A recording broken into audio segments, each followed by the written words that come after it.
Question est notée. Frédéric Massette. Merci, Président. Donc, moi, je souhaiterais quand même dire que les orientations de la nouvelle PAC sont quand même une bouffée d'oxygène pour l'élevage, puisqu'effectivement, jusqu'à présent, les céréaliers percevaient près de 3/4 des aides européennes de la PAC, et qu'aujourd'hui, à peine un quart était consacré à l'élevage, et qu'aujourd'hui, près d'1 milliard d'euros va être transféré sur l'élevage. Donc, j'espère que bien dans ces dispositifs, on va pouvoir travailler également sur l'abattage.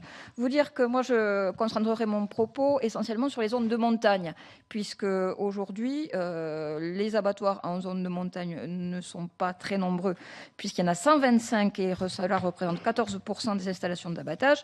Cela a été dit tout à l'heure par un certain nombre de mes collègues, il y a des déserts au niveau des abattoirs sur certaines zones, notamment je pense au secteur du Massif central, la Lozère, l'Aveyron, la Haute-Loire, l'Ardèche, le Puy-de-Dôme.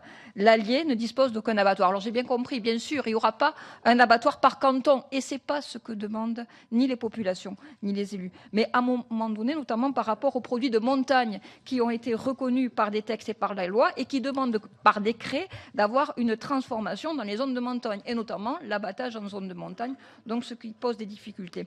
Quelques questions, s'il vous plaît. Moi, je souhaiterais savoir, au niveau des charges des abattoirs, quelle répartition est faite entre le personnel, dont le coût de la main-d'œuvre, les bâtiments, les contrôles que vous avez à faire, quelle est la répartition.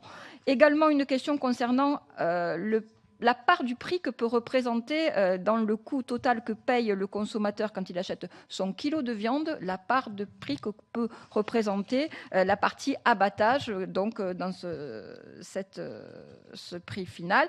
Et également, moi, ce qu'a dit mon collègue Pupponi concernant, il existe des formes d'abattage ambulant. Donc, qui peut-être répondre, notamment, je reviens à mes zones de montagne, à des outils qui pourraient être développés. Que pensez-vous de ces formules? Sont-elles viables? On a vu que quand même les salles de découpe qui étaient développées sur les territoires, notamment sur les petites productions, étaient très pertinentes. L'abattage ambulant peut-il avoir des débouchés? Comme les scieurs ambulants.